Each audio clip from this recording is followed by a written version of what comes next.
पूछा जाएगा मैथ्स विषय में, उसके लिए क्वेश्चन काफ़ी हेल्पफुल होने वाले हैं आपके लिए। ये मान लीजिए क्वेश्चन आपके यहीं से आने वाले हैं, बिल्कुल ऐसे कैसे क्वेश्चन पेपर में आएंगे। तो पहला क्वेश्चन आपका ये है कि प्राथमिक स्तर पर गणित शिक्षण की सर्वोत्तम विधि कौन सी है। जो प्राथमिक स्तर है उस प्राथमिक स्तर पर सबसे जो शिक्षक की सर्वोत्तम जो विधि है वो सबसे सर्वोत्तम विधि है कौन सी है, वो है हमारी खेल विधि। कौन सी विधि है? खेल विधि। खेल विधि। इसके बाद में है रेखा गणित की सर्वोत्तम विधि कौन सी है। आपको ये पता होना चाहिए कि रेखा गणित शिक्षण की सर्वोत्तम जो विधि है वो विश्लेषण विधि है। इससे पहले आपको मैंने क्वेश्चन बताया है कि प्राथमिक स्तर पर गणित शिक्षण की सर्वोत्तम विधि कौन सी है। कौन सी विधि है? खेल विधि है। इसका थोड़ा जान लेते हैं, इसमें क्या है। खेल विधि। खेल विधि में जो हमें पता है तो खेल विधि है इसके जनक, खेल विधि के जनक है वो है हमारे हेनरी कोल्डवेल कुक महोदय हैं। कौन है? खेल विधि के जनक है कुक महोदय हैं। इस विधि में बालक खेल में अधिगम प्राप्त करता है। पूर्व में इसकी 3 विधियाँ प्रचलित थी। सबसे पहले जो विधि प्रचलित थी वो थी हमारी मॉन्टेसरी विधि, जो डॉक्टर मारिया मॉन्टेसरी है। मॉन्टेसरी विधि है, मॉन्टेसरी विधि।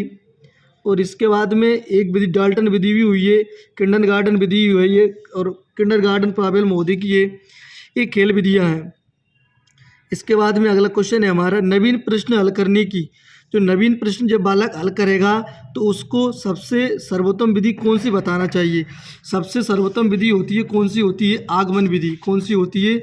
आगमन विधि सबसे सर्वोत्तम विधि है। कौन सी विधि है? आगमन विधि। ये मनोवैज्ञानिक विधि और रुचिपूर्ण विधि है। आगमन विधि कौन सी है? रुचिपूर्ण विधि है। इस विधि में पहले उदाहरण दिए जाते हैं और बाद में नियम। पहले उदाहरण दिए जाते हैं बालक को और बाद में क्या बताए जाते हैं? नियम बताए जाते हैं। पहले उदाहरण बाद में नियम। और ये अंकगणित पढ़ाने की सर्वोत्तम विधि मानी गई है। अंकगणित के लिए कौन सी विधि है? आगमन विधि। अंकगणित के लिए सर्वोत्तम विधि मानी गई है भाई। इसको अच्छे से कर लीजिए, क्वेश्चन आपके इसी वीडियो से आना है और आपको काफ़ी हेल्प मिलने वाली है पेपर में। तो नेक्स्ट क्वेश्चन है रेखा गणित की सर्वश्रेष्ठ विधि है रेखा गणित के लिए कौन सी विधि है? विश्लेषण विधि है। कौन सी विधि है? विश्लेषण विधि। विश्लेषण विधि। अगला प्रश्न आपका है, अगला है बेलनाकार आकृति। अगर हम बालक को पढ़ा रहे हैं तो बेलन के आकार की कोई अगर आकृति हम बालक को पढ़ा रहे हैं तो उसके लिए आपको क्या करना चाहिए? आपको बेलन का चित्र बनाना चाहिए। जो बेलन के आकार का है वो चित्र बताना चाहिए बालक को कि किस प्रकार बेलन होता है।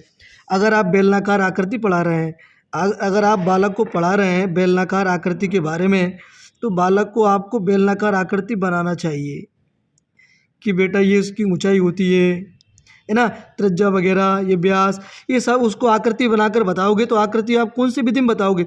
आकृति आप बताओगे आगमन निगमन विधि में। अगला क्वेश्चन है मानसिक सामाजिक एवं शारीरिक विकास के लिए सबसे अच्छी विधि कौन सी है। जिसमें मानसिक विकास भी हो बालक का, सामाजिक विकास भी हो बालक का, शारीरिक विकास भी हो बालक का। तो बालक को खेल में शिक्षण देना चाहिए इसको, जिससे बालक में शारीरिक विकास अच्छा हो। व्याख्यान विधि। तो व्याख्यान विधि का जो केंद्र बिंदु होता है वो सिर्फ अध्यापक होता है। ये बड़ी कक्षाओं में के लिए उपयोगी होती है। व्याख्यान विधि है, व्याख्यान विधि बड़ी कक्षाओं के लिए उपयोगी होती है। इसमें जो केंद्र बिंदु होता है, जो कौन होता है? वो होता है टीचर होता है, अध्यापक होता है। प्राथमिक स्तर पर अंकगणित के अध्यापन के लिए जो प्राथमिक स्तर के बालक को खेल विधि सर्वोत्तम है। इसके बाद में बड़े छोटे चित्रों, ये छोटे चित्रों को बड़ा करके दिखाता है कौन सी दृश्य सामग्री है। जो छोटे चित्रों को बड़ा कर दिखा दे वो चित्र विस्तारक यंत्र है। अगला है सेक्सटेंट। क्या है? ये एक प्रकार की दृश्य सामग्री है। क्या है? ये एक प्रकार की दृश्य सामग्री है। सामाजिक जीवन से जुड़ी समस्याओं का समाधान हेतु जो उपयोगी विधि है प्रोजेक्ट विधि है। कौन है? प्रोजेक्ट विधि है, जो डाल्टन महोदय की है। अगर बालक को आपको कमरे के फर्श का क्षेत्रफल अथवा वृत्त का क्षेत्रफल बताना है तो वृत्त का क्षेत्रफल के लिए आपको निगमन विधि का प्रयोग करना अच्छा रहेगा। निगमन विधि, कौन सी विधि? निगमन विधि, क्योंकि इस विधि में पहले बालक को नियम बता दिए जाएंगे। कहने का मतलब पहले बालक को सूत्र लिखवा दिए जाएंगे। जैसे आप कहेगा कि वृत्त का क्षेत्रफल निकालना है बालक को, तो आप बता सकते हो कि वृत्त का क्षेत्रफल पाई आर स्क्वायर होता है। पाई का मान रख दो, आर का मान रख दो, क्षेत्रफल निकल जाएगा, तो बालक तुरंत सीख जाएगा। इसके बाद में ये कौन सी विधि प्रयोग करनी चाहिए? निगमन विधि में पहले क्या होता है? पहले नियम और बाद में उदाहरण। इसके बाद में है गणित की प्रकृति कैसी होती है? वेरी इंपॉर्टेंट क्वेश्चन है भाई, जो पेपर में पूछा भी गया है। गणित की प्रकृति कैसी होती है? गणित की प्रकृति तार्किक और अमूर्त होती है। अमूर्त जो हमने देखा नहीं। सर्वाधिक खर्चीली विधि होती है वो प्रोजेक्ट विधि होती है। कौन सी होती है? प्रोजेक्ट विधि होती है। छात्र त्रुटि का पता लगाकर सही कर सकते हैं। ये प्राप्त उद्देश्य अवबोध से संबंधित है। किससे संबंधित है? अवबोध से।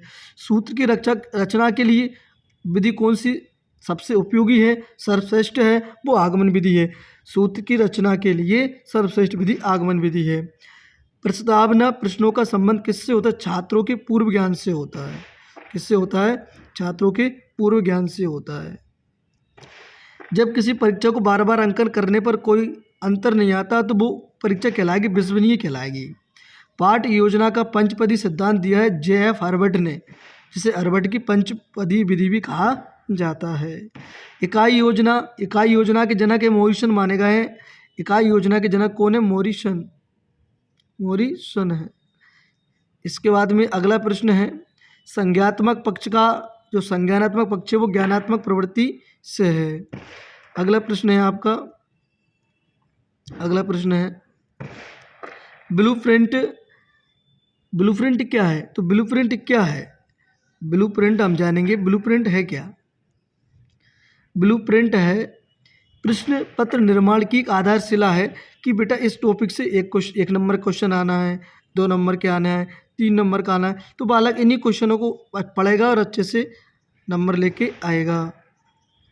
अगला है प्रश्न आपका, प्रश्न पत्र निर्माण के कक्षा के अधिकांश छात्र त्रुटि की किए जाने पर उपचारात्मक शिक्षण का उपयुक्त प्रकार होगा वो सामूहिक शिक्षण होगा। उच्च प्राथमिक स्तर पर गणित के लिखित कार्य में अधिकांश त्रुटियां संबंध रखती है किसका? रखती है? मूलभूत क्रियाओं का रखती है। किसका रखती है? मूलभूत क्रियाओं का। छात्र मौखिक एवं लिखित प्रश्न शीघ्रता व आसानी से हल करते हैं, उसमें क्या हो जाएगा? कौशलात्मक हो जाएगा। क्या होगा? कौशलात्मक।